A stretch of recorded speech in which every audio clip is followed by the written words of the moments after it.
welcome to Access, the show that gives you an inside look at the hottest happenings on PlayStation. This week we pluck the juiciest news fruit in our PlayStation briefing, try out the blockbuster games of tomorrow at this year's Eurogamer Expo, and get classical with the London Philharmonic Orchestra. But before all that, we're off to Montreal with a sleeve full of deadly metal for our game of the week, Assassin's Creed Revelations.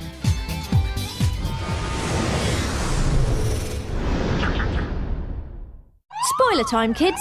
If the extraordinary end of Assassin's Creed Brotherhood left you tired of all the genetic time travel madness, then here's some good news. While it continues the complex meta-historical storyline, Assassin's Creed Revelations is all about the wonder of jabbing folk with sharp metal.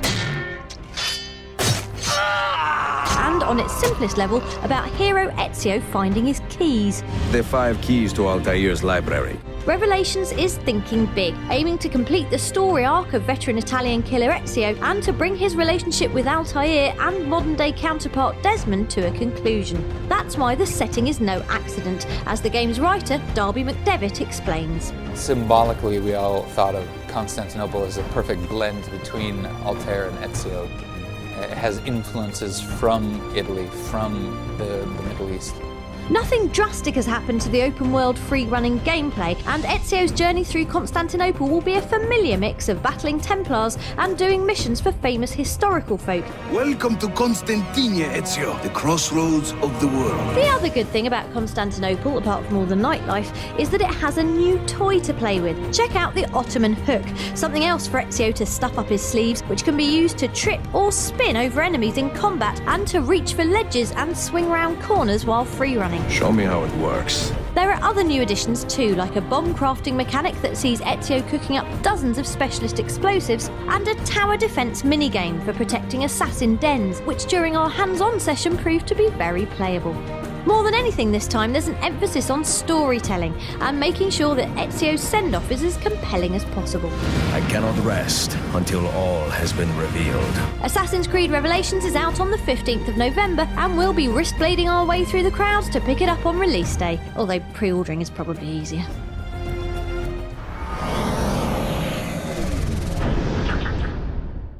Time now for your PlayStation briefing, your 90-second spin through the week's ripest news.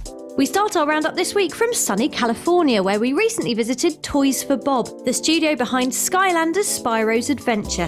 Don't worry, we didn't let nostalgia keep us from asking the hard-hitting questions like, whose dragons will be cooler, yours or Skyrim's? Yeah, it's a completely different game. I can't comment. Oh yes you can, Spyro's magic. Normally, arguments between the denizens of PlayStation Home are settled by accidentally doing the robot when you meant to do an angry fist shake. But no more! From this autumn, you'll be able to blast the face off virtual flirt pests with Bootleggers, the new free-to-play first-person shooter that'll be lighting up PlayStation Home like a gun-hungry bonfire. We're now officially leaving the present day and entering the future. How do we know? Because of Sony's HMZ T1 personal 3D viewer, that's how. Clearly half-inch from the year 2150, this spangly new eye visor allows you to play games and watch movies in your own private 3D world, plus you'll look amazing on your morning commute. Giving the sound barrier the middle finger as it streaks onto PS3 this Friday is Namco Bandai's furious dogfighter Ace Combat Assault Horizon.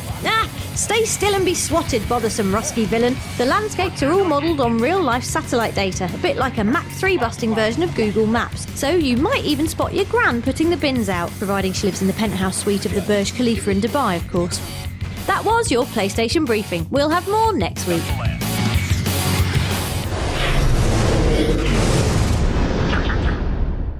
Digital pounds at the ready, children. It's time to take a look at the best of the store this week.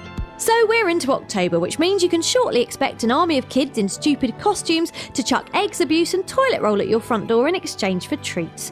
To celebrate the Halloween festivities, PlayStation Plus subscribers can get their pumpkin mitts on Dress 'em Up RPG Costume Quest for the scary price of nothing. I've got 3 whole crunchy bars for anyone who can come up with a better costume than the fries crab. Okay, now that's 2 whole crunchy bars. If you're not yet a PlayStation Plus subscriber, you can sign up on the PlayStation Store homepage. Joining this lot on the store is decidedly old-school side-scroller Castlevania Harmony of Despair and metal-fisted Hugh Jackman tie-in Real Steel the Game, which comes from longtime WWE developer Ukes. On to the video store now, and our movie pick of the week sees Dame Helen Mirren acting out one of our bestest fantasies, punching Russell Brand in the face. Buff! Eat it. That really hurt! This is an actual film, by the way. It's called Arthur and sees Brand playing the hapless heir to a multi-million-dollar fortune who's trying to find his own way in life while simultaneously escaping the attentions of Jennifer Garner's lust-fueled gold digger. Tough times. And it's got Helen Mirren saying "wash your winky" in a Darth Vader mask. Come on, Helen. Say "wash your winky." Wash your winky. Brilliant. That's all for the store for now. Happy downloading, and we'll see you next week.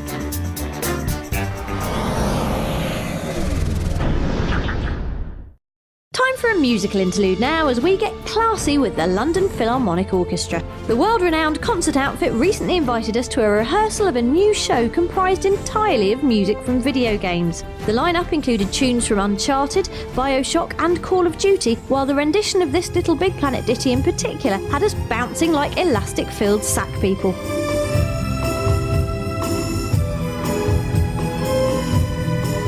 We caught up with conductor and arranger Andrew Skeet and plucked his brain strings about video game music. Music is a real kind of shorthand, I think. It's a kind of shorthand for what the whole game is about. The big themes, you must have heard them, thousands of times when you play these games. So they become really sort of in the bloodstream, I think. I guess it sort of reflects what the game's like, and that's the point of it. Thank you, Andrew. And if you're sad about having missed the show itself, stop your snivelling, because the Philharmonic have recorded an album as well. It's called Video Game Heroes, and you can find more information on the website at lpo.org.uk.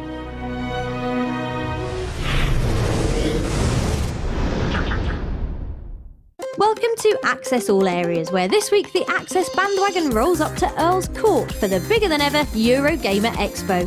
Wow, security this year is fierce. Once we'd stormed the entrance, we hit the show floor, where crowds of eager gamers were laying into massive titles like Battlefield 3, Skyrim, and most eagerly of all, Uncharted 3 Drake's Deception. I really like it. I'm a big fan of the Uncharted series, and I'm liking the multiplayer on this quite a lot, actually. It wasn't long before the sound of far-off arm breaking and this distinctive spotlight led us over to the Warner Brothers stand, where Joe Public was getting physical with the Dark Knight. The experience here is going to be amazing. You're going to start the game as Catwoman. You're going to play through. You're going to get to do some Catwoman combat. You're going to have your whip. It's going to be naughty. It's going to be sexy. They're loving especially the gliding around the city. I think people are coming away and thinking, I want to fly more. I want to explore more. On the way to PlayStation's access area, we were distracted by this amazing bit of Wipeout cosplay. Not pictured the line of hopeful boys queuing for an anti-grav ride, but arrived in time to see dozens of fans go hands-on with PlayStation Vita. I really like the analog sticks, actually. They're just perfect, just the right size and the right sensitivity. I love it. Amazing, and the best was still to come in the shape of an Uncharted 3 panel with lead game designer Richard LeMarchand and Nathan Drake himself, actor Nolan North, who charmed the crowd by digging out voices from his other roles. Screaming, yelling was fantastic fun. Way more to do Dr. Richtofen in the zombie mode. Way more fun. The doctor says things that never should be said. I want an apple. Oh, God, apple! Who better to sum up a fantastic day than our final special guest? You said it, R2. Aren't you a little short for a PlayStation gamer? Probably why he's not in the over 18s section. If you like what you see here, then why not get involved with the Access Live event we have coming up in Glasgow? Details are on your screen now, and you can head to facebook.com/PlayStation Access to find out more.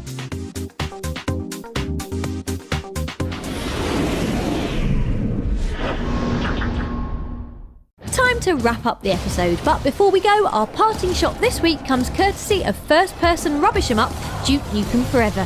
Have a poke around the TV studio at the start and you'll come across this fiery exchange. Sound familiar? Do you want me to trash your mics? Would you like me to trash your mics? You don't get it. You amateur. We're done. You're a nice guy. You're a nice guy. But you don't get it.